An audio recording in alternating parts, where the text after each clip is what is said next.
I don't believe, even if we were so lucky as to get high quality people into our government, that we will succeed.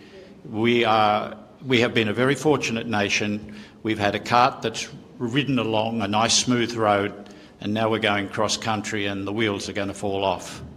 That's a fact. Our system of government is grossly defective.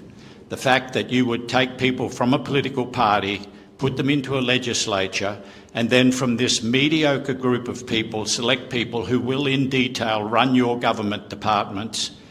There is no proper separation between the executive and the legislature, and there's no proper separation between the judiciary and the legislature and the executive, as we've just recently witnessed with Helen Rolfe and Dr. Julian Fidge in her ruling. We have a corrupt judiciary and we've got a corrupt government, and they look after themselves. Please go and have a look at my site. Look at election reform. I'm going to be mounting a High Court challenge against above and below the line voting, because since 1984 we haven't had a truly independent senator elected to the Senate. The Senate is supposed to be a house of review. The framers of our Constitution deliberately tried to have the Senate be of a different political complexion to the lower house so that it could properly function. But when you have the same zealots in the same political parties in the lower house as the upper house, you no longer have a house of review. You no longer have a check against capricious and abusive legislation. And when that legislation is driven by oligarchs who have paid off our politicians, you are in dire peril. I believe that every senator must disavow themselves of any political party or any political organisation before they run for the Senate. That would ensure, to some extent, just as we require any person running for the federal parliament to disavow themselves of another nationality. When they get to the Senate, they must not be following a party policy, and that should be driven home to them. We have a seriously deficient system of government.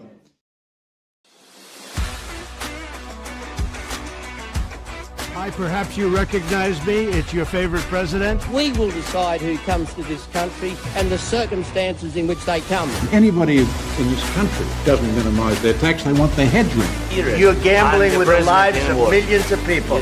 You're gambling with World War III. The answer is Mike, because I want to do you slowly. I want to do you slowly. I was saved by God to make America great again. We shall fight in the fields and in the streets. We shall fight in the hills. We shall never surrender.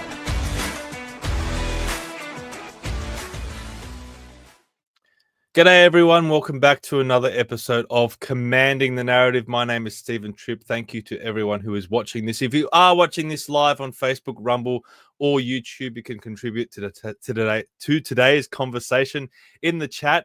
And also the link to StreamYard is also in the chat if you want to call in, ask a question, make a comment, and have your say. So today's episode, I'm calling this The Next Step. It's all going to be about reforming our system of government, which is what we're trying to achieve with Australians for Better Government.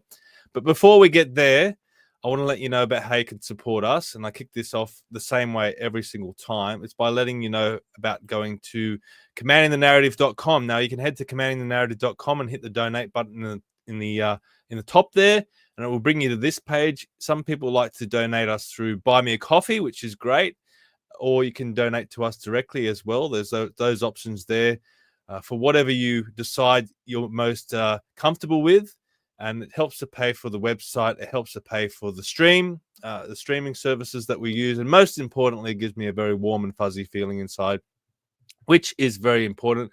And then while you're there at Commanding the Narrative, check out our main page. You can keep up to date with all latest podcasts and interviews, latest articles and newsletters, and also upcoming events. If you want to know who's coming up on the podcast, you can head to commandingthenarrative.com, and it should be up there a few days before.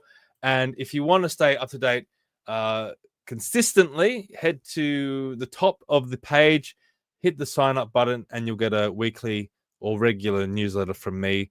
And you can be up to date with everything that we do here at Commanding the Narrative, because there's a lot always on our plate. We're always got our fingers in so many different pies, and it's a good way to stay up with what I'm doing in this crazy life that I'm living in this sphere. One of the other crazy things that we're involved with, which is very, very, very important, is Australians for Better Government. Now you can head to australiansforbetter.com. This is our mission page. This is for the issues that we're standing for. We're going to be discussing these today: reforming our constitution, enshrining a true separation of powers, improving the quality of the vote, enshrining our freedoms, and direct democracy. I also want to add a sixth pillar here, which focuses on celebrating the pride in Australia, celebrating Australia's achievements. I think these days we're battered down with a lot of guilt, especially with our youth in schooling systems. We need to celebrate this country and celebrate our achievements, and maybe we can talk a little bit about that today as well with our special guest. But head to the main page. You can sign up to be a member. You can sign up to the mailing list. And I need to let you know about this event coming up again. I'm calling this the next step straight after the election. I think this is important that we focus on reforming our system of government. It doesn't matter what political party you're in or what political persuasion you find yourself. I think reforming our system and making it better for every Australian is very important and should appeal to every Australian out there. And this is a big part of it. This event coming up on Sunday, May 25th. It's coming around very, very soon, just over a week away. It's going to be at noon at the Warrawee Club up in Warrawee. Tickets are $25, or you can get a 2-for-1 deal as well. So please come along. We're going to have John Ruddick speaking, a member of the New South Wales Upper House.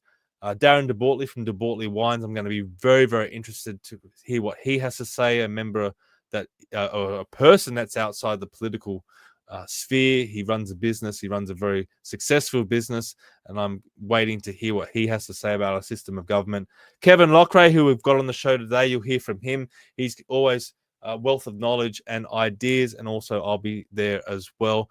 There's going to be some great raffles. A selection of DeBortley wines are going to be on offer, a $500 Pillow Talk gift voucher, and also some accommodation at one of the motels, bed and breakfasts actually. I'm going to be announcing that in the next week once we get confirmation of that. So head to australiansforbetter.com and find out all about that. And just quickly, lastly, Let's Rethink Renewables. I just want to let you know that the website there has been updated with a new membership option. So if you want to support Let's Rethink Renewables, which is pushing back against the reckless rollout of renewables across Australia's landscapes, you can sign up to be a member, $10, be part of our community and support this movement going forward. I think it's incredibly important to support Let's Rethink Renewables, because we need to push back against everything that's happening with this rollout, this crazy rollout of renewables. And you've already got Chris Bowen out there saying that the government now has a mandate to continue with that rollout of renewables. So we need a group like Rethink to push back against that. All right, let's kick it off, because we're going to be talking about some very interesting things today with our great guest.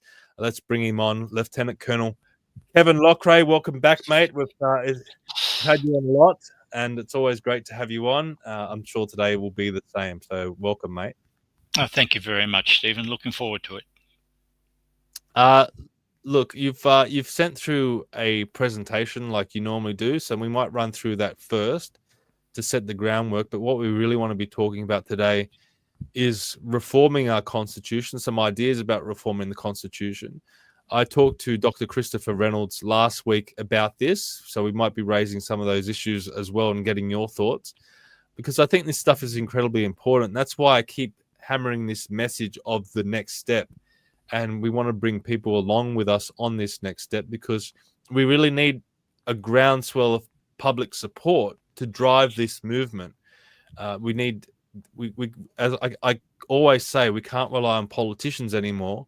We need a grassroots people's movement to drive change, political change, and structural government and constitutional change in this country. And it needs to come from the people.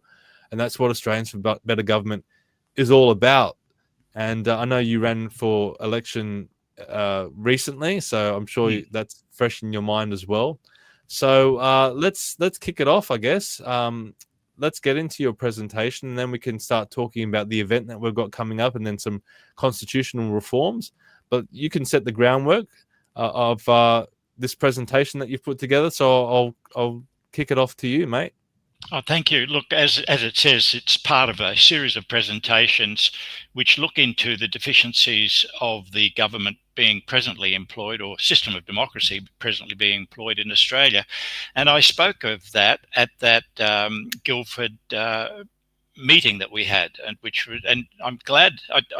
Actually, that was totally, by the way, extemporaneous. That speech I gave there, I hadn't rehearsed it at all, and for once I managed not to stuff things up. So it was really quite. Everything I said there was right on point. Often I have a tendency to sort of wander off on some sort of tributary, as you know, because my mind's all over the place, and I'm always thinking about this, that, and the other thing. I just enjoyed watching them all squirming in their chairs as you. I was looking at that too. Obviously I couldn't see what they were doing, but I wonder what Barnaby Joyce thought. I know what Craig Kelly thinks. I've had an hour and a half conversation with him recently, and I really like Craig Kelly. He's a man of considerable integrity. In fact, he gave up his career doing the right thing. And I would love to see him back in the, especially in the Senate. He and Antic and Babbitt and Roberts and so forth would make a fantastic team. But anyway, yes, I hadn't seen it from that perspective. And as I was talking there and listening, as I was listening to myself, I'm thinking, oh, when do I fall over? Does it go bad? And it didn't. You cut it off at just the right time, Stephen. Thank you. Well, it does go a little bit longer, and that's when they really get uncomfortable. But I couldn't. I only have good on you. A certain allocation. I'd said enough. Yeah, no, I'd said enough. And in fact, I was already conscious that I'd gone way over the time that had been allotted to me to speak, because they really just wanted us to come out with a paragraph or two. And I went off into this long soliloquy, and I was wondering when they were going to put the hammer on me. But they all sat there. I think they were pretty stunned in a way. And they really couldn't say what I was saying was not correct. They, the points I was making were right on target. Anyway, let's go back to this presentation. Right. And Stephen, I have to say, I'm so grateful that I met you and what you're doing. This wouldn't happen without your effort and everything. So thank you very much. No, thank you, Kevin. These deficiencies which we have in our government, in our system of democracy, actually expose us to government overreach, abuse, and general incompetence. And you're seeing that right now with the threat of a tax on unrealized gains. It doesn't get any more demonic than that, especially as the government will not then compensate you if those gains are never realized. They will take the money and it goes in one direction. It's just lunacy. Next slide. Okay, now the sobering reality for everybody listening to this is that up to now, no democracy has ever survived. It's never endured. The American democracy and the Swiss democracy are standouts, but in the annals of human history, they've only been around for a couple of hundred years. And in fact, Australia is one of the longest surviving democracies, which doesn't say much. Next slide. Okay, now, interestingly, there are a number of enemies of democracy. These are things which actually work against democracy. And the first one, which most people would agree with, is the government itself. The next is politicians. And lastly, and surprisingly for some people, the main enemy of democracy are the people itself. So let's move on. Okay, let's talk about the government. All governments start with good intentions, but over time they become more and more controlling because politicians feel it is their duty when they go to Parliament to make laws, and they actually even judge their performance by how many laws they've passed during a particular parliamentary season. Next slide. The enemies of the democracy, the political class. History teaches us that politicians can never be trusted. And in fact, Tucker Carlson recently, I really admire Tucker Carlson. I wish I could speak as he does, because I don't know whether he rehearses it, whether he's reading from a script, or whether it's extemporaneous, but however, it's excellently delivered. And he points out that most probably many of our politicians have been bought by the communist Chinese and other influences, such as, for example, the wealthy elite. The head of ASIO actually did, in a Senate committee, reveal that they have the name of at least one Australian politician who has been bought and acted against the interests of this nation. Next slide. And the last one is the people. So never mind the government or the politicians, the people are sometimes their own worst enemy. And democracy typically descends into a mob rule. And that was what the framers of the American Constitution, the founders, were most concerned about. And I've put up there that little cartoon where democracy is basically two wolves and a lamb deciding on what they're going to have for lunch. I think there's 4 wolves there, but anyway, they're going to vote on it. And we're seeing that right now, where the socialists have so organized a society where people are dependent on handouts that they will vote for handouts. And in fact, cynically, the Labor government has imported large numbers of people who have come from countries where governments are socialistic, and therefore they expect the government to always be there with some sort of handout or support, rather than themselves being self-sufficient. Next slide. Okay, well, the first thing, the role of a constitution then is to limit the power of government. And I'll digress very slightly here to say that many people are under the misapprehension that you need political parties to have a government. And in fact, you will hear people talk in a disparaging fashion about what happens if you have a whole lot of different parties in a government. They talk in particular about the Italian government and how it became supposedly unworkable by having a whole lot of different viewpoints. But the reality is, when government passes laws, they actually are constricting, impacting upon somebody's freedom, and in some laws, everybody's freedom. And so these laws that they are passing should only be passed after an awful lot of consideration and after hearing every person's possible viewpoint. When you have strong political parties in a parliament, they suffocate debate. People will not speak up. And you've seen 2 people, prominent people, namely Craig Kelly and Gerard Rennick, get kicked out of parliament because they did speak up. So there are lessons there, and the rest of them are watching. Look, I believe that at least 60%, if not 80% of the Australian parliaments at all levels within our federation know that the mRNA injections are killing people, yet not one of them has put their hand up and said, hey, shouldn't we stop this? Now that tells you that politicians will actually trade your life for their job, because these things are killing people. There's no if, buts or maybes. They're interfering with fertility, and they're interfering with people's immunological systems such that they then become susceptible to all sorts of other maladies and pathogens. Next slide. Okay, now, an overarching principle of a constitution is that because government and the politicians that comprise it can never be trusted, the Constitution must always take the form of a master-servant contract. And even Tony Abbott, who is a person, by the way, I greatly admire, Tony just doesn't get it. He was talking about having an acknowledgement to Aborigines in the, in the prelude, or the, what do they call it, to the Constitution. That's just total rubbish. The preamble. Thanks, mate. That's just total rubbish. It has no place in a constitution. We don't want warm and fluffy. This is a business document. It's a master-servant contract. Most people, most sensible people, do not like being told what to do, and government seeks to tell you what to do. Most sensible people will agree that we need a government, otherwise there'd be chaos. And we need laws that are enforceable, otherwise there'd be chaos. But we don't want a government or laws that enter or infringe upon our the detailed conduct of our lives. And therefore, we need a constitution. We need to set down the rules. We need to set the boundaries, just like children, in fact. We need to set the boundaries for our politicians, telling them where they can go and where they definitely cannot go. And that is the function of a constitution. That is its prime function. It must be a master-servant contract where the people are the master and the government is the servant.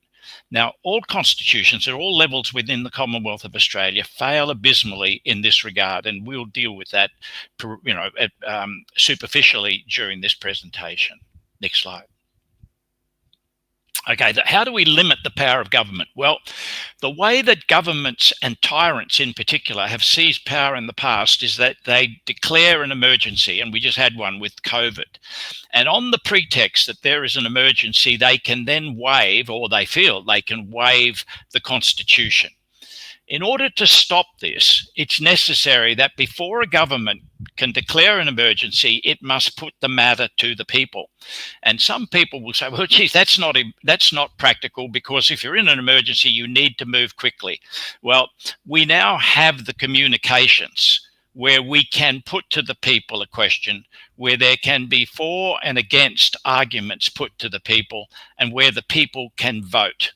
And we could deal with that at another time, which is the electoral system. As you mentioned, I've just been through an election, and there are so many things that we could improve. We have an electoral system that is really substandard, believe me. Okay, the next thing that politicians will do, back to the last slide, please, Steve. The next thing that politicians will do is they get you into debt. The reason for this is that they were elected by a constituency because they are the most agreeable persons you'll ever come upon. Super nice people. But they're the type of people that if you put them in charge of a lemonade stand on a hot day and came back at the end of the day, you would find that they hadn't charged anybody for the lemonade because everybody was thirsty and they needed a drink. And the consequence of that is that our politicians will get us into serious debt and eventually will cause the collapse of our financial system. As it is with inflation, by printing money, they're effectively stealing your wealth. You work hard, you save your money, but at the end of the year, the politicians have effectively taken 10% out of your bank account by way of inflation.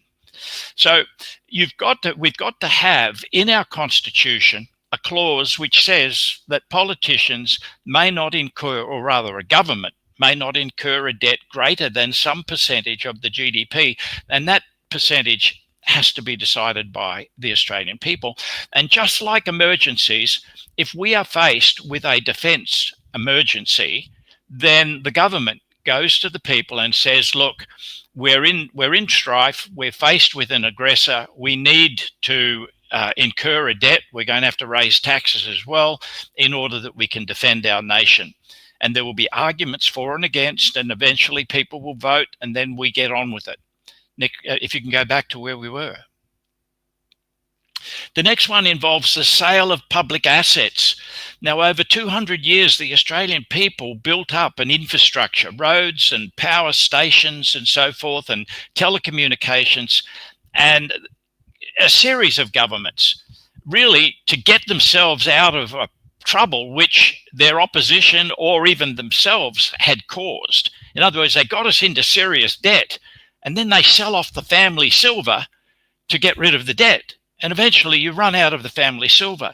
Now, Jared Rennick and I are in, you could say, violent agreement that in what is called a natural monopoly, that should always be owned by the public.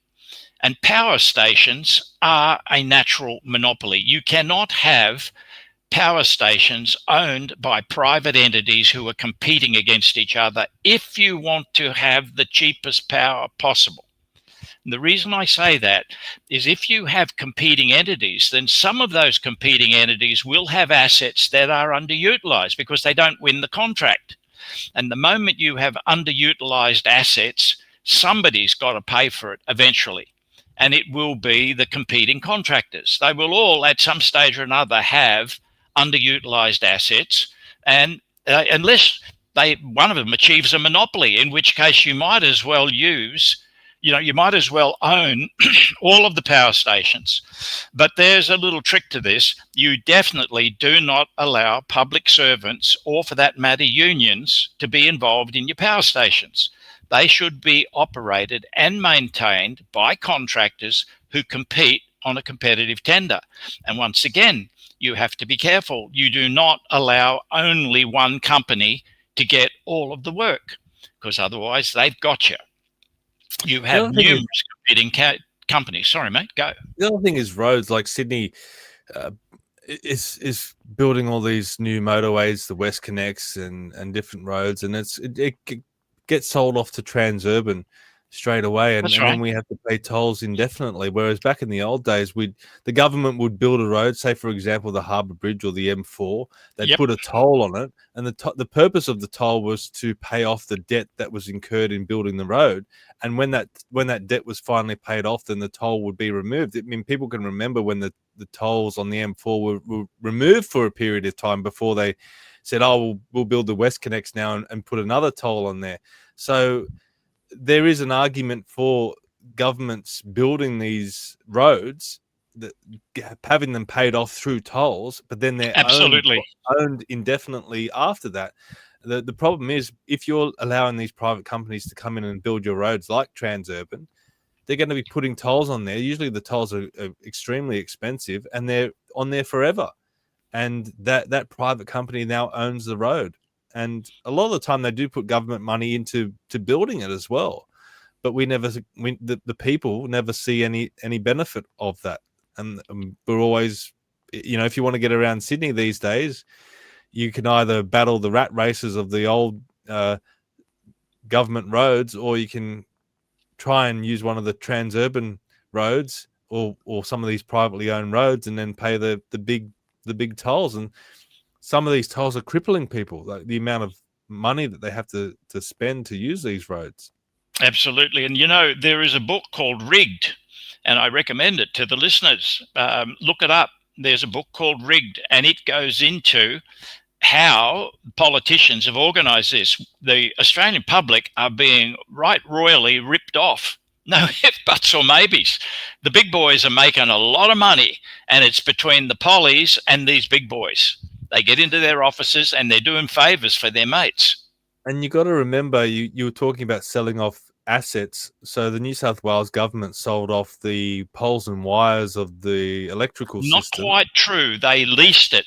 But the point you're making is a valid one, because if you give somebody the right to lease it and they give you $1 billion, they're expecting to make a lot more than $1 billion going in the other direction, aren't they? And it's not just that. So the government then took that $1 billion or whatever the figure was. It was a big amount of money, and they started building infrastructure with it. So some of it's great, like the city metro, fantastic, great bit of infrastructure. I completely support it. The West Connects, they used the money to build the West Connects and then sold it to Transurban. Where's the benefit? So you've made this money by leasing or selling electrical assets. You've gone and built this piece of infrastructure, but then you've given it to a private company to own and operate. Where's the benefit? We've lost our electrical assets, and then we've also lost the road as well, because we're paying both ways. Yep. And you mentioned the Sydney Metro. If you're talking about the basically a tramway, you were talking about the tramway in that case? No. Different. Okay. This is the railway. The light rail is something completely separate. Mate, I actually wrote to the Transport Minister, who was then, I think, a fellow called Constance, and they were planning on realigning the rail running from the airport to the city, because there was too big a gap between the platform and the train. And it was going to cost $200 million. And I said, hey, this is nuts. Why don't we erect walls, as they have in Singapore, and have a platform which goes out to the train as they do on a ferry? And it could all be driven by air. You wouldn't have electricity anywhere near it, but it can be all the air driven. And I've always been very worried that our railways, our platforms do not pass occupational health and safety. And in fact, the New York ones are classic, where people are now being pushed into ongoing trains. We should have walls on our platform, and when a train pulls in, it aligns to the doorways. The doors open, you walk into the train, and then if there's anybody in the gap between the wall and the train can't leave. And you have a thing anyway, and I point out to them it would cost a whole lot less than 200 million to put this system in. The boys were going to get their 200 million jolly, and then we moved on to the tramway. What was the name you gave it? The light rail. And I said, listen, I developed, with a whole lot of help from some seriously brilliant people, an RFID system. And you can put the RFID system into the ground, and you can have your light rail running on solid tires. You don't have to put down a railway. And you can have also optical guidance systems and, LiDAR. There is no need to do this. But they went ahead, and it cost hundreds of millions of dollars. It wrecked businesses all the way down the streets that this light rail ran. We should not have a light rail that uses rails. It should simply be, and it should be autonomous. That is to say, just like at the airport, if you go to Denver Airport, you get onto one of these systems, and it just takes off. You don't need people on the actual device, the vehicle, to be driving it. Anyway, we're getting off topic. Yeah, we are. There you go. See, I rest my case. Back to the slides. But it all goes back to the system that we have, and I'm pleased to say you started that. No, but we can talk about it later, because I think it's important. Yeah, okay.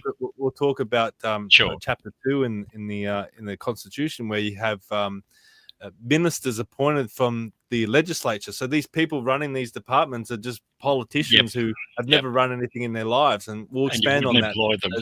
Yeah, we'll expand on that when we get to it. All right. Sure. Treaties.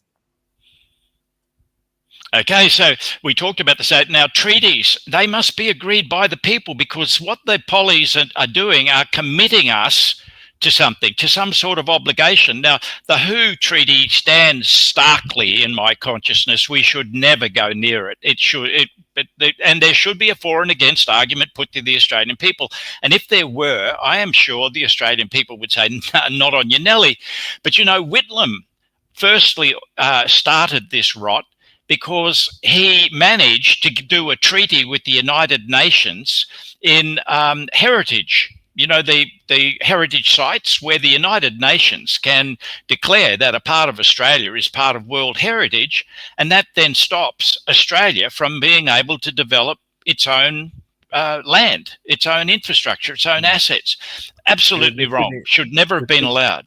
The Sydney Opera House is an example. Yeah. Yeah.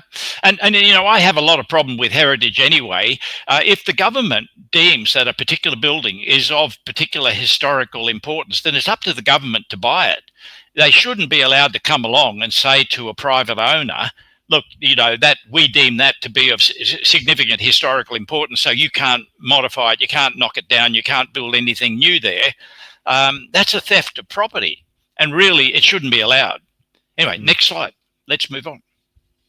The last one was immigration levels. Yeah, now it's really topical. And once again, the people of Australia should decide what they want with immigration. And I think most people at this moment would say, look, let's just hold it at a maintenance level. That is to say, let's just do it to keep our population steady at this moment. Let's also have an emphasis on assimilation and integration into our society. Let's have a point system running with our immigration system, such that those candidates for immigration with the most points are the ones who come to our country. Not, just it's a free for all, and whoever can get here, whoever gets in the queue first gets to come here. That's a crazy way to run an immigration system. Next slide. What do you mean by points? Well, for example, if you say, we want people who will assimilate easily into our society, then you would have to say white South Africans would sit right at the top of the list. But you have seen discrimination to the point where President Trump has now said, look, they're refugees and they can come to our country. But we have, as much as possible, discriminated against white South Africans because of the nature of the people who are running the immigration system. So you would say, given that we can't accommodate everybody, we can't have 200 million people come to our country, you say, okay, we're going to do a maintenance level. How many people are dying in this country a year? I believe it's about 300,000. Average age is 80. Divide 80 into 26 million and you get your figure. And if we're not breeding at the rate we should be, and we're not, we're down at around 1.3, we have a declining population. So you would say, okay, let's allow 50,000 people to come into this country every year. Now, you've got 200 million to choose from, and you're going to pick 50,000. What do? To me, I'm running a country. I want to pick the best people possible to come into my country. I'm not a charity. A lot of people think we're running a charity. We're not. We're a country. And if you're in the government, you have an obligation to your constituents, to the interests and concerns of your constituents first and foremost. And they're not doing that. They're definitely not doing that.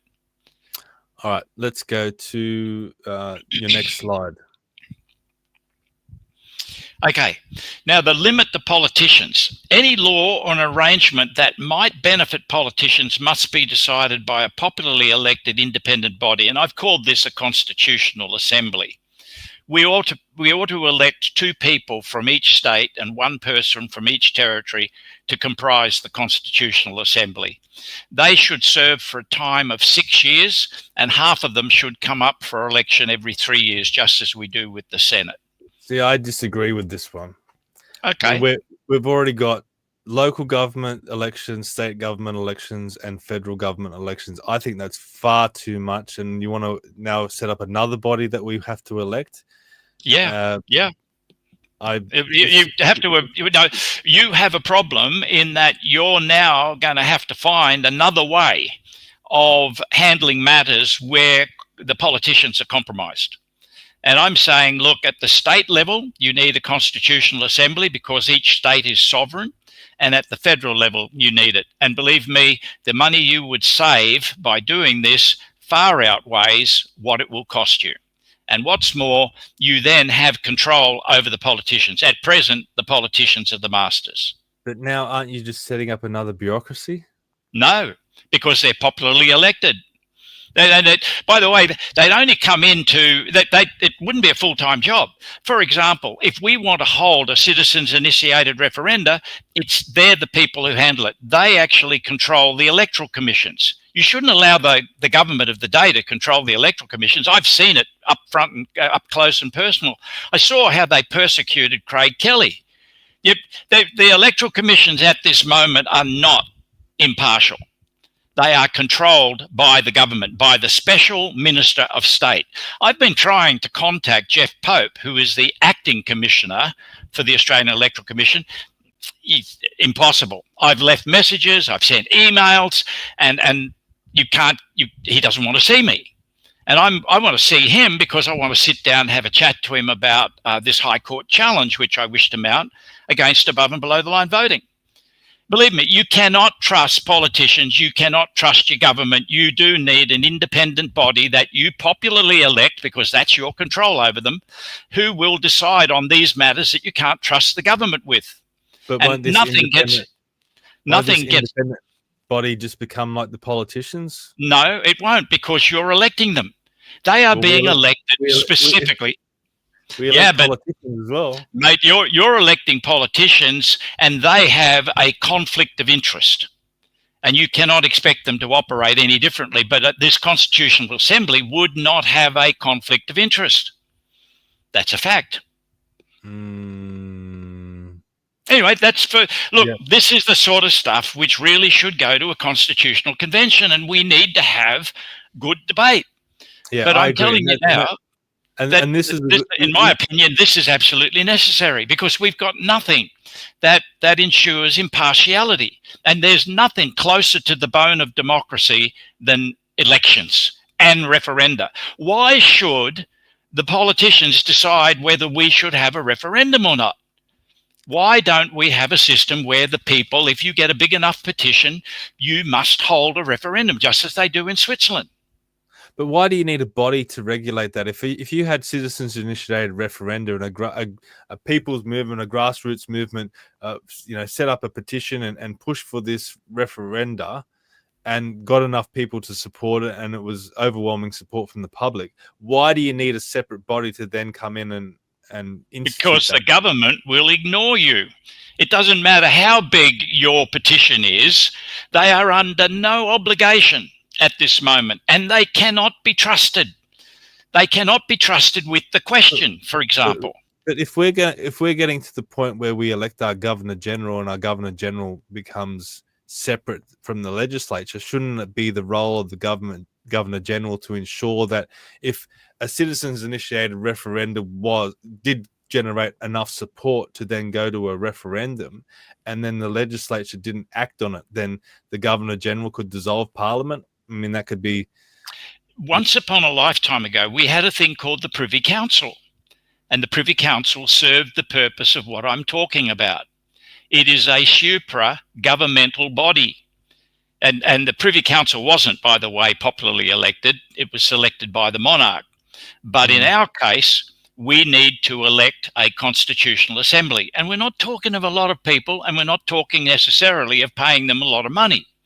But you do need to have somebody above the government who is looking out for your interests. Now, you mentioned, for example, the Governor General, and I thought about this. In fact, a president or a Governor General is in charge of the Defence Force.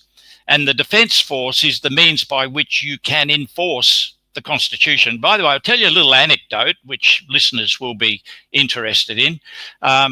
I, once upon a lifetime ago, was a very junior captain at St James Plaza, 350 St Kilda Road in Melbourne. And the Governor General decided that he would sack Whitlam. And there was a bit of toing and froing going on, and I happened to get into a lift, which was absolutely jam-packed with major generals and people above that. And I looked at that and I thought, oh my God, what's going on here? And of course, as a little captain, I sort of looked at the wall and pretended, hoped that they wouldn't notice I was there. And they were heading up to, I was going, I think, to the 8th floor, and they were going to the top floor. And I listened, and one of the major generals, or possibly even a general, said to the assembled multitude, "Never forget, gentlemen, that the Governor General is our Commander-in-Chief, and if Whitlam doesn't go, we will take him." Now, that was in the lift, and that tells you where we got to. If Whitlam had tried any more hanky-panky, like trying to get a loan from Kemlani and refusing to leave, the Army, the Department of Defence, the generals were prepared to remove him, and enforce it. You're giving an example where the Governor General kept the government in check. I'm giving you an example of where the army officers said our Commander-in-Chief is blah. And they also, there was a mention that they had to get the Chief Justice. They could not do anything without the imprimatur of the Chief Justice. Now, if you have a constitutional assembly, the Constitutional Assembly can take that role in that it could go to the Department of Defence, to the army officers, if it had a constitutional crisis which could not be resolved. And then it gets to the High Court, and it gets to, okay, we're going to have to hold some form of plebiscite or referendum and have the people resolve this crisis. I just think that you've already got 3 branches of government, and you've I mean, that's and none of them can be trusted. They've already shown none of them can be trusted. But you've also got 3 branches of government in state levels. And then you've got local government as well. I mean, we're asking Australians to, one, go to the polls to elect these people, and people don't like voting as it is. And you're also creating another governmental body. I mean, naturally, I always lean towards smaller government. If I had my way, I'd abolish local government and state governments and have just regional governments. That's just that's never going to happen, but that's what I would do utopia, Stephen's utopia. I just feel like establishing another body is just, another chaotic institution that we would then need to find a way of controlling that too, because it would become corrupt and full of people that were just serving their own self-interest. Only if the people let them. And then that brings us to electoral reform and matters that pertain to that. But we're actually saying that when you go to a federal election, you would have 4 ballots. You would have House of Representatives, the Senate, the Attorney General, and the Constitutional Assembly that you would be voting for. Well, that does, and all in one go. That happens in the United States, right? So when they go to a presidential election, you're not just voting for the president; you're also voting for. That's right. And they actually elect their attorney generals. Yeah, so you've got the attorney generals. You got a whole list, like the ballot. If you look at the ballot page. Yep, and they do it every 2 years. So that's, Stephen, there's no price you can put on democracy. This country is in a terrible state. And we are this country might disappear. That's how bad it's gotten. But we are really on the verge of disappearing. We don't even have the talent to fill our parliaments, let alone another body. You've got the talent if you go look for it. And, for example, if you gave the right to the Governor General to select from anywhere in the world the heads and deputy heads of departments, we would massively improve our bureaucracy overnight. And the same goes at the state level. Because if you brought those people in, they have no allegiance, no loyalty to the public servants underneath, and you could easily cut 50% of the public service and not miss them. That's a fact. Because I was actually brought into the Civil Aviation Authority to remove 50% out of my branch, and that was a consequence of the reforms brought about by Dick Smith. So, there's no way, like we're now being told here, speaking of local government, by the way, that's a misnomer. It's not a local government, it's a local administration. We've held numerous referendums to get local government recognized as being a government in its own right, but it's an administrative arm of the state government. And basically the state government has delegated to some extent certain powers to make bylaws to councillors. And the state government oversees the chief executive officers who are running each of the councils in the administrative sense. So it's not a government. But I actually like a multiplicity of government for the simple reason that if you have one centralized government and it goes bad, it makes a mistake, then your whole country's going down the toilet. If, on the other hand, you've got a whole plethora of different governments who have a large degree of independence, then there will always be some place you can run to that will be better than the rest of them. That's why I'm in favor of, I say, abolishing state and local governments. It's almost like amalgamating them, but having far more representation. So you'd have regional governments. So, Sydney might be an area, Newcastle might be its own area, Wollongong might be its own area. The Riverina might be its own area. So you'd have specific regional governments all around the country, and they would govern themselves. They say politics is local, so you'd have more local representatives, and some of these regions might have their own education system, their own health, their own whatever it might be, specifically for their area, focused on their area, instead of what you've got now. You've got parliaments in the capital cities around the country, for example, Sydney, coming up with all the decisions for all these rural areas, and they disagree, but they've got no representation to be able to push back and make any changes, because all the MPs are centralized in the major cities. And what you're saying, and what I believe we should do, is we should have about 50 states in Australia. 50 states. And the reason I say states rather than regional areas is that when you start talking about provinces, the central government still has an awful lot of control.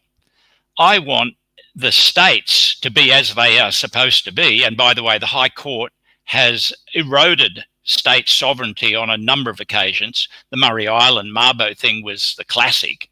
But you need states, e.g., each one of them is a sovereign entity. They they must be able, you mentioned it, education. The state should decide the education. State should look after the health system in that state. State should look after the road system in that state. And that doesn't stop the states, for very good reasons, all cooperating with each other. For example, if you're going to have a road system, let's have universal road laws that we all agree on. Yeah. And if you're going to have an education system, let's have certain targeted objectives of excellence that students must attain. And we should have, for example, as a policy, anonymous exams. And in fact, I have an idea of how teachers should never mark papers. I have a daughter-in-law who is a teacher, and she works like you wouldn't believe. Every weekend she's there working. Every night she's working. And that shouldn't happen. She should be there to deliver a lesson plan and look after the children that she's superintending. And some of them will have problems. Who's going to mark should send it off. Well, you see, I don't know, I'm much older than you are, but once upon a lifetime ago, we used to have in Queensland a thing called the scholarship, which was grade 8. And you sat down and you did this exam, and your exam paper went off to a central marking facility. And when we did sub-junior and junior and sub-senior and senior, same deal. In fact, I lie. It was junior and senior that we sat these exams, and the exam papers all went off to a separate marking facility who didn't know us from anything. So it was anonymous. And that's what you need to set up, because the teachers, we're burning out our teachers. Our teachers' average life is 6 years. We train them for a year to 2 years, and they last a total of 6 years before they pack it in and go. They're being burned out. Yeah, it is true. I mean, these teachers, you think they're just at school from 9 till 3 or whatever. Not the good ones. They're up till midnight marking papers and essays and all sorts of things. Yep. It is and getting ready for the next lesson, and it is a very time consuming role, and they probably don't get paid enough, and they probably don't get treated well enough. Well, I believe we need 3 entities. We need a resources centre that actually puts together the lesson plans and all the teaching materials. You're setting up way more bureaucracy. No. See, I'm doing what Adam Smith talked about, and that's called the division of labour. See, everything I do, I'm an engineer, and everything I do results in a far more efficient and cost-effective organisation or machine. And what I'm saying is we set up an organisation. See, you mentioned the teachers. Do you know that every teacher in Queensland, now I could be wrong about this now, but when I was involved with this, which was maybe 20 years ago, every teacher got something like 4 hours a week to prepare their lesson plans. There were 20,000 teachers, therefore we were spending 80,000 man-hours a week doing the same thing over and over again to differing quality standards. Each teacher, depending on their level of dedication and their talent, would produce their lessons to a different standard. Now, if we had a central resources centre that developed these lessons and gave them to the teachers and said, here's your lesson plan, now deliver it, and then the teachers are experts in handling the children. The teachers are the intimate contact between this young mind and what they're trying to teach them. And so the teacher now can just basically focus on that. And then once we have certain objectives which we want them to achieve, and so we do that through an examination process, and that goes off to an examination marking group. And if you do that, then the examination marking group will develop methods like automated methods and so forth, where it will be able to assess the work that's coming from the students.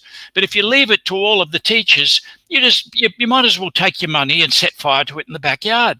80,000 man-hours a week was being lost. Now, if you say a teacher's worth is $100 a man-hour, which is not unusual because you've got to take into account all of the facilities, their leave, all the rest of it.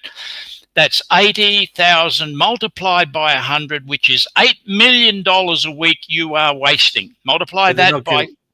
They're not getting paid by the hour, though. They're getting salaries. that they get paid. It's not a question of what they get paid by the hour. I'm saying they work, let's pretend, a 40-hour week. What is that system costing you? And you'll find that you won't have much change out of $100 an hour of work delivered. That's a fact. So, we are wasting hundreds of millions of dollars on education. We're delivering education which is of a substandard. You only have to look at how we're not achieving in the OEDC. We're spending much more money than we ever spent before, and our kids are not as well educated.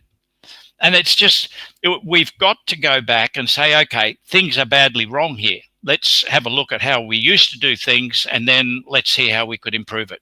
When I went through senior, we got all of our books. We used to buy our books, and the books had all the lessons in them. So the teacher didn't have to prepare lesson plans. The teacher delivered what was in the book.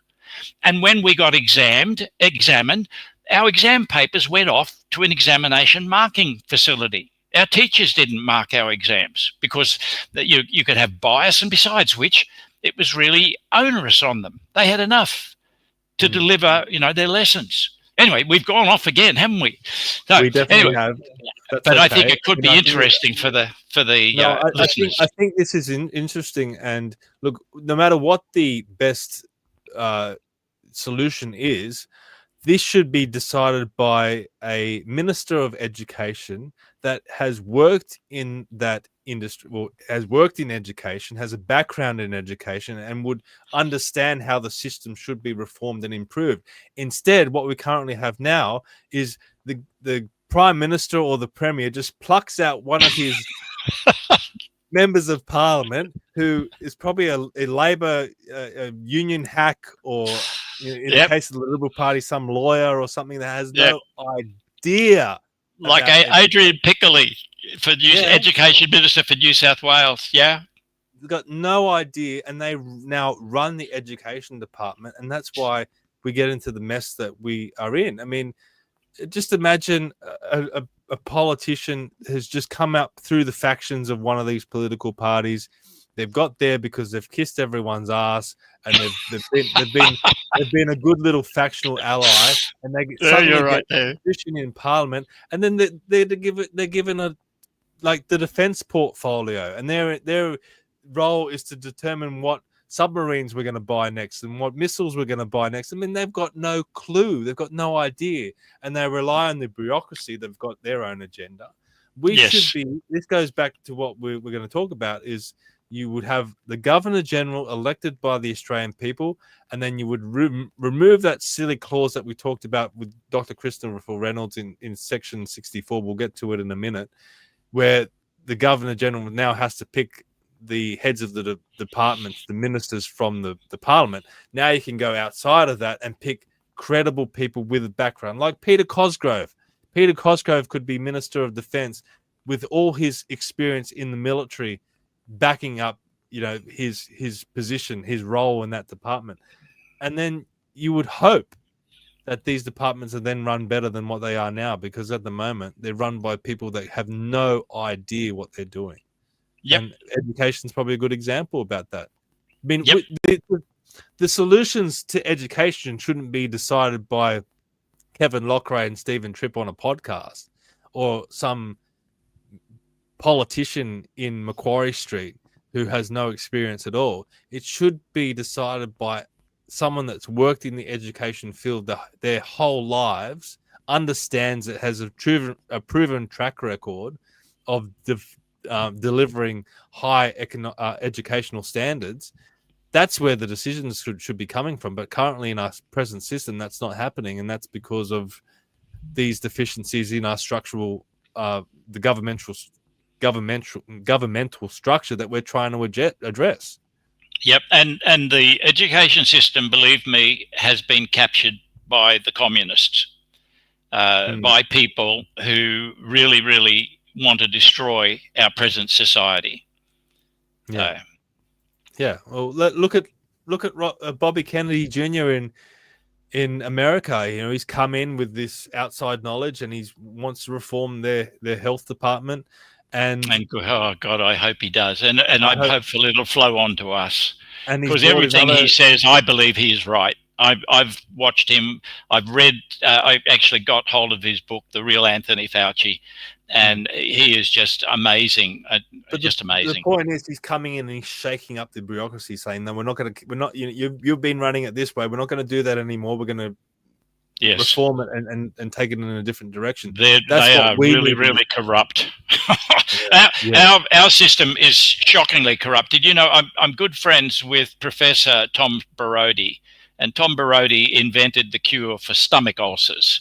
Tom came up with a cure for COVID-19. In fact, I don't want to use the word cure. It's a treatment which consisted of ivermectin, doxycycline, and zinc. Now, each of those three chemicals are innocuous. They have a high pharmaceutical dose, like you could go many, many times over what is prescribed and you won't be injured by it. He could not, and I don't think he still has, been allowed to market that here in Australia because the TGA won't let him market it. Now, that's naked corruption. There's no if, buts, or maybes. It's naked corruption. And he had that during the time, we're talking like mid-2020 going early 2021, before these so-called vaccines were rolled out. Well, the corruption is eye-watering. Look at New South Wales during the pandemic. You had Brad Hazzard, who was the Minister of Health, who had no idea about... When has he ever worked in health prior to being the Minister of Health? He was turning around to Kerry Chant, the head of the bureaucracy, the chief medical officer or whatever her name was, for guidance and the health advice. I mean, Kerry Chant, from my understanding, had never treated a patient. She was just a bureaucrat. This is shocking, absolutely shocking. But I'd have to conclude, I think a reasonable person would conclude that Kerry Chant was corrupt, because she never once contacted doctors in America and talked to people like Brian Tyson or Vladimir. We can't accuse people of being corrupt. Well, I can. Look, I tell you, in my opinion, she is, because if I could do it, and I did, and I spoke to these people, why didn't she? Riddle me that. I mean, I could do it, and I'm not a doctor. I'm an engineer. Sure, I'm a polymath. I'm all over the joint. But I was able to speak to these people, like, for example, Peter McCulloch, with whom I've become good friends, I would suggest. Brian Tyson actually recommended to Dr. Mai-Lee Trin that she contact me for help when she's dealing with the New South Wales Civil and Administrative Tribunal. There's no way that Chant could not have known that early treatment worked. There is no way that she could not say, look, we'll have the vaccines, we'll let it be optional, but we'll also allow people to use early treatment. And I want to put in place a system of reporting where I can get factual data on this. She didn't do any of that. Now, she is a sensible person. She's capable of achieving some level of academic achievement. And therefore, to me, she has no excuse for not doing what I've just outlined, except that she's corrupt. I can only come to the conclusion that she's corrupt. And the same goes for the other health officers as well. What does corruption involve? It means that they didn't do what was right. They didn't do it for a variety of reasons, not necessarily self-enrichment. They could have done it for reasons of cowardice. That's corruption. That's exactly what's happened here. As plain as the nose on your face, we knew that early treatment worked. We knew, and we do know, that these injections are extremely dangerous. But not one politician has stood up in Parliament and said, listen, we should ban this. We should stop it now. Not one of them. Crickets. Kevin, we can't go on a public platform like a podcast and start accusing people of being corrupt. I mean, we just can't do that. So, everybody's entitled to their opinion, and that's mine. Okay, fair enough. Let's go back to your slides because we need to finish this off, because I want to talk about a couple other issues and we're running out of time. So let's finish up quickly. Are we finished up with this slide? We've talked about the electoral system and referenda. You want to go to the next one? Yeah, limit the power of politicians. Any law or arrangement that might benefit politicians must be decided by a popularly elected independent body. And we've dealt with this. You and I have dealt with this. The prominent issues where politicians should never be allowed to have any say are the electoral system and referenda. So any significant policy, such as nuclear energy or significant changes to infrastructure, must be put to the people. Okay, the role of the Constitution, it's to prevent mob rule. So how do you prevent mob rule? Well, the very first thing you do, and it's high on my agenda of things which we need to do, is prevent any form of discrimination on the basis of race, sex, or ancestral heritage. The next thing is that to protect property rights. And this includes abstractions such as the profit from an enterprise. If you're involved in an enterprise, if you're running a business and you make a profit, that is your property. And the government shouldn't have any right to take that away from you without just compensation. This also, by the way, includes access to your earnings. So in other words, you should never be allowed to be debanked. You must have the right to gain access to your earnings. We should limit taxation. It should be a flat percentage of one's earnings. You tax people, not entities that cannot vote. And that means we should not be taxing companies. You tax people. And the reason you tax people, or why we should be taxing people and not entities that cannot vote, is because they can vote. And if you overtax people, they will not vote for you. And that's the balance in the equation. You've got to protect people with the right to earn an honest living. I was gobsmacked to learn during the COVID emergency that supposedly we have no right to earn an honest living. We don't have any enshrined right to earn an honest living. In other words, the government can stop you from earning a living. And that to me is unbelievable. So that's what we should have in our Constitution. And it prevents then mob rule. It prevents the politics of envy. And I'll speak from experience. There's nothing more terrifying than having your government threaten your livelihood. And that's what happened to me when I lost my job. It was a result of government action that threatened my livelihood. And thankfully, I got out of it pretty quickly. But there was a lot of people out there who didn't work for years because the government took their employment away from them and they were unable to work. And that should never, ever happen, because if a government is targeting your employment, then what recourse do you have? Where can you go for protection? Where can you go for someone to defend you? I mean, it's completely wrong, and it's something that should have been addressed since the pandemic. We should have looked at that and gone and said that is something we need to address, because that is terrifying for people out there that just want to get by and just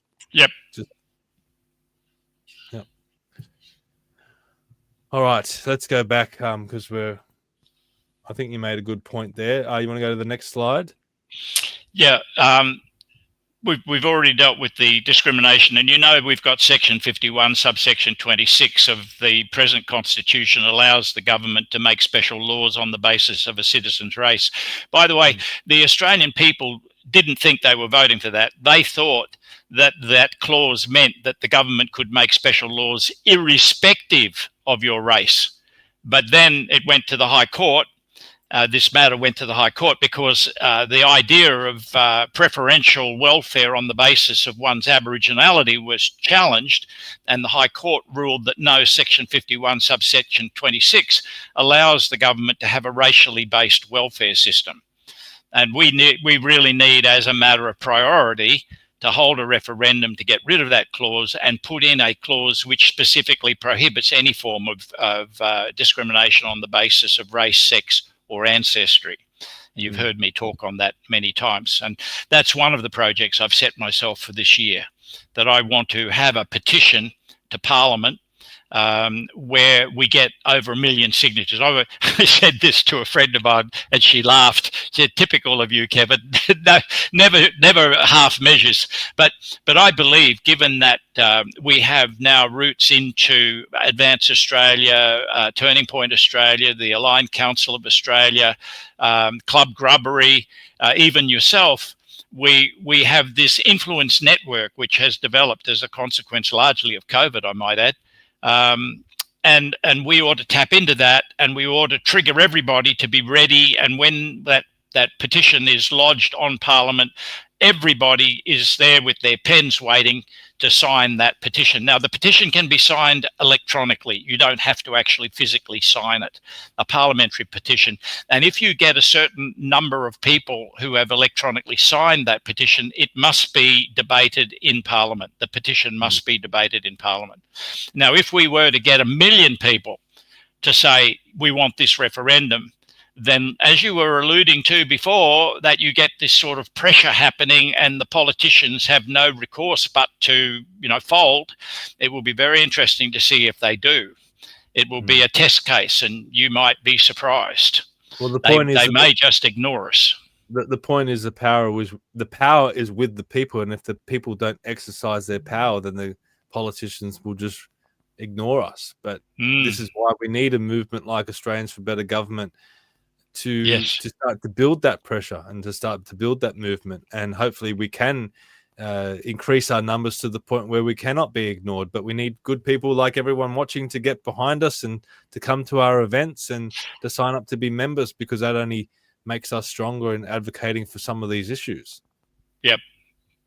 All right, mate, let's go to the next slide because we're well over. I thought this might take 15 minutes. We're already...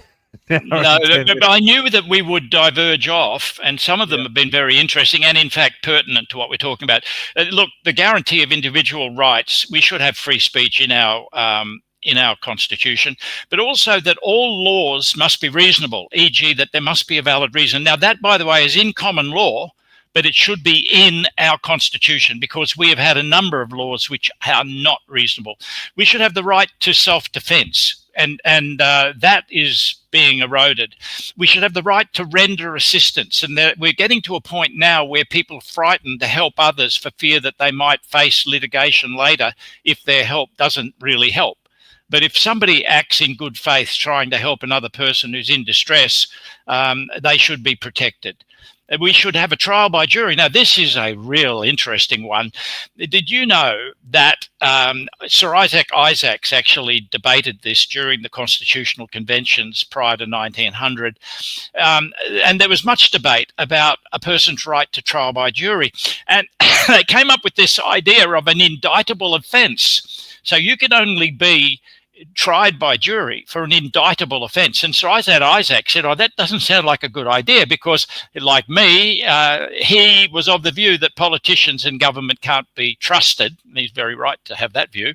And he said, look, a government could legislate that murder is not an indictable offence, in which case you can be then tried for murder without having a jury. The level should be on what sort of injury will be occasioned to you should you be found guilty.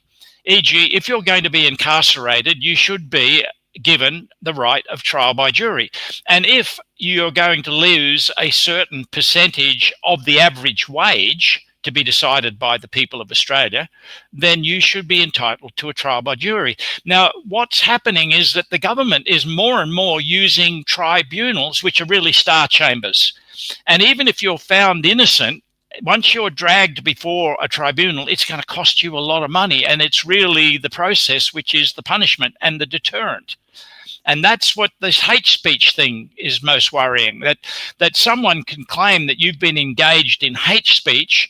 They can drag you before a tribunal. It will cost you tens of thousands of dollars. And yet at the end of it, you're proven not guilty, or you're found guilty by a bunch of, people who are really closet communists sitting up there, or feminists or whatever, who will find you guilty. They'd find a ham sandwich guilty. So we need that protection in our constitution. We need to get rid of the present one, which is you only get a trial by jury if it's an indictable offence. It's got to be you will be entitled to a trial by jury if the government seeks to punish you to a certain extent. Beyond that extent, you definitely must have a trial by jury. Next. All right, next slide. The constitutions of the states. Okay, we talked about this before, but they're largely been based off the New South Wales Constitution Act passed in the British Parliament on the 16th of July 1855. It was written by Governors Gipps and Fitzroy. Gipps started it and then Fitzroy finished it with the advice of William Wentworth and John MacArthur. Now, constitutions in the states in no way protect the rights of citizens, very limited, and they may be changed without a referendum. And the manning and timing of elections is decided by the politicians, and that brings us back to that other thing that I mentioned before. Next slide. The need for an independent authority to decide that. And this is just one example of how, after we had the voice, the New South Wales Parliament went and put this into their constitution without reference to the people of New South Wales. And it's quite a substantial thing that they've put in there. It can be twisted by lawyers to be all sorts of interesting stuff. Next. Okay, in conclusion, this country's been on a bad trajectory since the mid-1850s, and that's because we have a poor quality of we have poor quality elected representatives, and we've got systemic problems with the government of this country. These things we can and must remedy, and we will do it with Australians for Better Government. We will do it by holding constitutional conventions and engaging as many people in Australia as possible, for all of these decisions eventually have to be those of the Australian people, not you and me or anybody else. And look, one of those events that is coming up, and we've been talking about it, is the event on May 25th at the Warrawee Club. So if you are close to Sydney, please come along to this. We're going to be having these sorts of discussions at this event. Kevin's going to be making a presentation, as am I. John Ruddick will also be speaking along with Darren de Bortley. We're going to be talking about these issues. John Ruddick has a very deep understanding of Australian political history. He's very well versed on this subject, and Darren de Bortley is going to bring in the view of a business owner, someone that runs a business. He's a general director of a company, a very successful company in de Bortley Wines. I mean, you're going to be hearing from different people with different ideas on how to reform our system of government, and this is incredibly important. If people don't get involved in this, then who are we to complain about our current system? Who are we to complain about Anthony Albanese and Chris Minns and all the other people floating around running our governments if the people don't want to get involved? And I know there's a lot of groups out there who have been active since COVID, and they've been holding meetings, and that's been fantastic. But we need to take the next step, which I'm calling this the next step, in having very professionally run active lobby groups and think tanks that really prosecute these issues and really, as Kevin said before, get people behind them to put pressure on government to force change in this country. And I think some of the changes that are needed are related to our constitution. We've briefly talked about them today. Above and below the line voting in the upper house, chapter 2 of the executive, and we'll probably talk about that first in a minute. Section 51, subsection 26 of the Constitution, which is called the race clause. All these issues need addressing, and if it's not up to us, the people, then these are never going to be addressed. Politicians are never going to touch these things. If you want to see these issues change, then you need to get involved with a group like Australians for Better Government. There might be other groups out there. I'm not aware of them. Maybe there are other groups out there that you can get behind and support, but this is what we're trying to achieve with Australians for Better Government, and that's why we would strongly encourage you to come along to this event. You can head to australiansforbetter.com and click the link. It'll take you to the Eventbrite page for you to purchase your tickets and come along and hear from Kevin and hear from John Ruddick and hear from myself and Darren de Bortley, and maybe even express your own opinions to us as well, and be part of the conversation, be part of the movement. Kevin, you're coming all the way from Ballina, so I know it coincides with your daughter's birthday, but this is how important this is for you to have events like this, isn't it? Yes, absolutely. Yeah, Obviously we're going to weave it into my daughter's birthday, but I was going to come anyway. It's just that I've been able to talk my wife into coming because it is my daughter's birthday. But I would have come down by myself anyway. But yeah. Okay. Quickly, I want to bring up this because we've been talking about it the whole show, and this is what I talked about with Dr. Christopher Reynolds' last episode. This is Chapter 2 of the Australian Constitution that focuses on executive government, the branch of the executive. And it says that the executive power of the Commonwealth is vested in the Queen or the Crown and is exercisable by the Governor-General as the Queen's representative, and extends to the execution and maintenance of the Constitution and of the laws of the Commonwealth. So this is saying that the executive branch should be run by the Governor-General as the Crown's representative. And we're saying, as part of Australians for Better Government, that the Governor-General should be elected by the Australian people and then run the executive branch of government to have a true separation of powers between the Legislature, which is the House of Representatives, and the Senate, and the executive. Now, another important point to raise is number 64, Ministers of State. Now, this relates to the ministers, and we've talked about this already, but to drum this point home, it says the Governor-General may appoint officers to administer such departments of state of the Commonwealth as the Governor-General in Council may establish. Such officers shall hold office during the pleasure of the Governor-General. They shall be members of the Federal Executive Council and shall be the Queen's Ministers of State of the Commonwealth. So that sounds fantastic up until this point, which Dr. Christopher Reynolds said may have been inserted after Andrew Inglis Clark wrote the original version of the Constitution. That's just Dr. Christopher Reynolds' view. It's this ministers to sit on in Parliament sections. It says, after the first general election, no Minister of State shall hold office for a longer period than 3 months unless he is or becomes a senator or a member of the House of Representatives. So this one line, this one sentence in our Constitution completely screws up the whole system, because what it says is that the Governor-General needs to choose his ministers from the collective pool within the House of Representatives and the Senate. And this is what we were talking about before. If he wants to pick out a climate change and energy minister, he now has to choose from people like Tanya Plibersig and what's her name? Chris Bowen. Chris Bowen. He's already got that role. Penny Wong was the person I was trying to think of, but Chris, right. he then selects Chris Bowen. But what's happening is the Governor General's not even selecting these people. He just hands it off to the Prime Minister and says, Anthony Albanese, it's up to you, and it's up to the Labor Party, and it's up to the Labor Party factions. That's really who chooses the ministry, the Labor Party factions. That's how bad it is.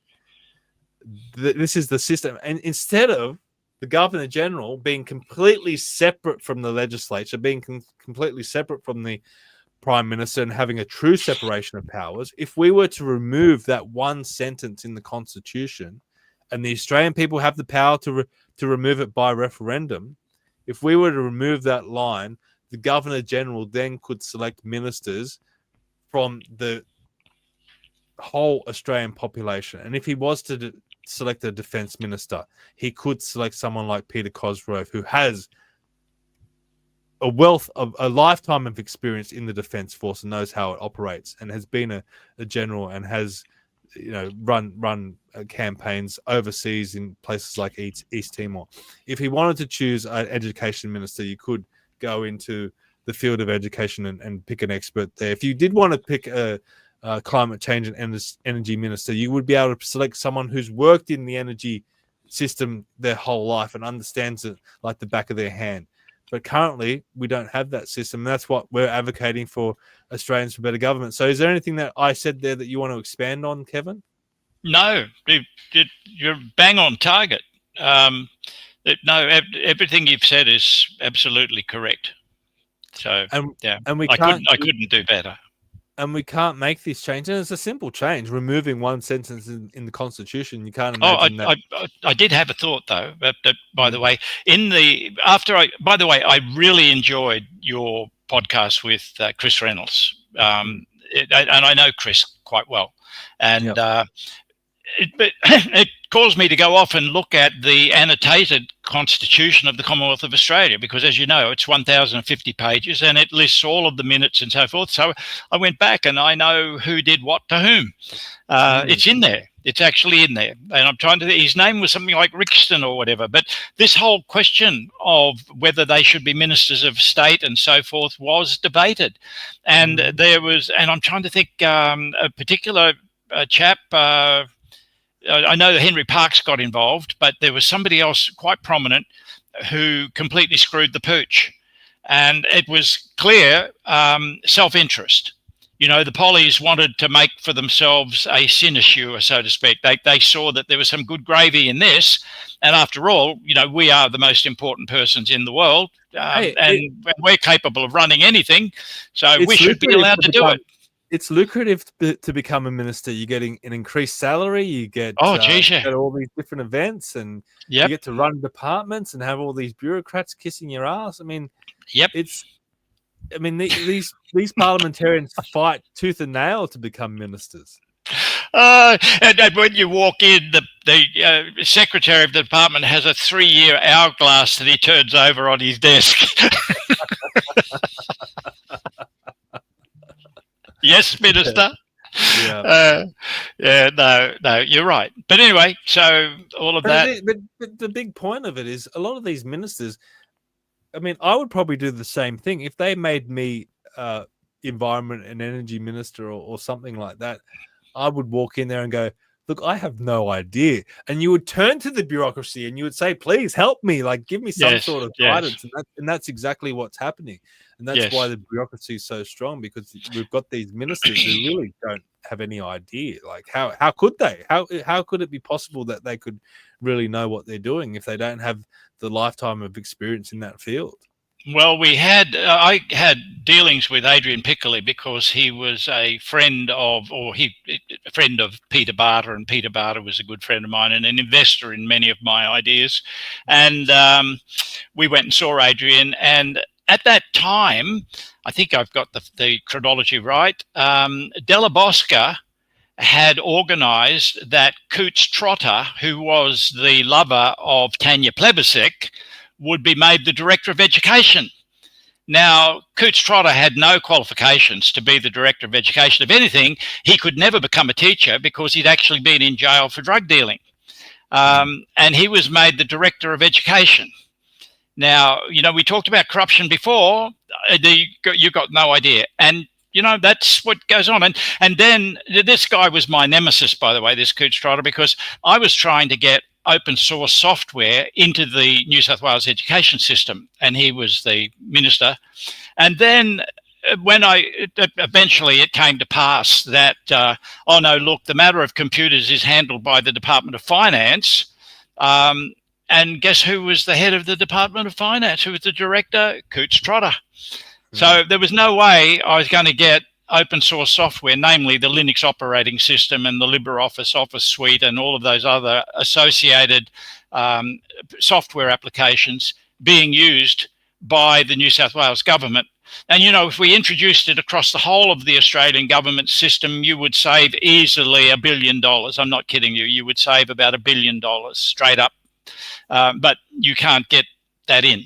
And for the same reasons we've dealt with here, you're dealing with people who have an interest in the status quo. The public servants don't want to know about it, and the minister certainly doesn't want to know about it because the minister can't comprehend it. Now, I'm going to put you under some pressure now, Kevin, because we're probably at the point where we should be finishing up. But, yeah, I agree. 1.5 hours. Yeah. But this show was meant to be about above and below the line voting and your High Court challenge. We might have to tackle that in another episode now that we've gone over time. But just quickly, what it relates to is part 2, so chapter 1, part 2 of the Constitution, which relates to the Senate. Point number 7, which is on the Senate specifically, it says the Senate shall be composed of senators of each state directly chosen by the people of the state, voting until the Parliament otherwise provides as one electorate. So this is the point that you're making, that senators should be elected directly by the voters, and that our current system of above the line voting, where you vote for the party, not the specific candidate, is unconstitutional. So you want to take this to the High Court, right? Well, you're there. Yeah, exactly. You see, the party decides what the order of presentation of the candidates will be on the party's ticket, and therefore the probability of them being elected. And and this was all brought in on the pretext of making the paper simpler, when in fact it became considerably more, because below the line is just as complex as it always has been. The fact of the matter is that since they introduced this system, there hasn't been a true independent elected to the Senate. It is vital that the Senate be made up of people who are of independent thought, so that they will challenge the legislation. You need that legislation to be thoroughly challenged before it becomes law. If you have the same parties prevalent in the lower house and the upper house, then legislation will get a wave through. And this is an extremely dangerous situation for the Australian people. And it's one we're in right at this moment. All right, we'll probably have to have another podcast where we expand on that. But sure. Please head to AustraliansForBetter.com. You can hit mission at the top there, and it will take you to this page where it describes what we want to focus on. As I said before, the 5 pillars, and you can click on each one of these individually to see our proposals. And look, I guess the greater vision of Australians for Better Government is to really recognize that we are a wonderful species. I mean, to think that humans started from nothing. I mean, we were basically on the same level of animals. We were put on this planet with nothing but ourselves and the surroundings that we've had. And somehow, despite all the challenges that we've faced throughout our whole history, we've built the society that we have now, where we can go into space. We've got rocket ships. We've built bridges. We've built skyscrapers. We've built things that are far beyond anything that the first humans could ever have imagined. And we've done that as a collective. We've done that as the one species, and that needs to be celebrated. We need to celebrate how remarkable humans are, and how human achievement is something that is wonderful and amazing, and we shouldn't be put down. Obviously, there's always good and bad with humanity, but there's a tremendous amount of good, and how we can set up societies that are generally run well and run peacefully is amazing, and that is amazing. But our biggest problem that we're facing right now is government and being held back from government. Look, humans have so much potential, and you only have to go back 100 years and see where we've come in that time and where we can go into the future. But currently we are held back by this bad system of government that we have, where we have mediocre people running our governments, and that is holding back private enterprise and holding back innovation and holding back the advancement of our species. So this is something that we wanted to address and to say that we are incredible people, and we should be unshackled in a way of this burden of bad government. So is there anything that you want to expand on before we finish up, Kevin? No, mate, no, you've done very well. Yeah. And I think we've covered, I'm pleased I did that, put that out in a presentation, and that I'm confident we've covered all of the really important points. Yeah. So look, thank you once again, Stephen, for giving me this opportunity. No, thank you, Kevin, and thank you for being part of Australians for Better Government. You're a driving force behind the movement. And for everyone out there, please head to AustraliansForBetter.com. Sign up to be a member. As I said before, the more people that we can get behind us, the greater that our movement will be, and the more power that we'll have, and more punch through that we'll have with these politicians. And also check out the event that we've got on Sunday, May 25th. Buy a ticket, and we'd love to see you there, and you'll have plenty of opportunity to speak with us and converse with us on these issues, and share this episode out. It's vitally important to get this information out there to people, because I think there are a lot of people out there that are hungry for this information. They just don't know where to find it. So maybe you can be that conduit of getting that this information out to people out there. But thank you, Kevin, as always, and thank you to the audience for watching, and we'll see you all next time. Bye-bye.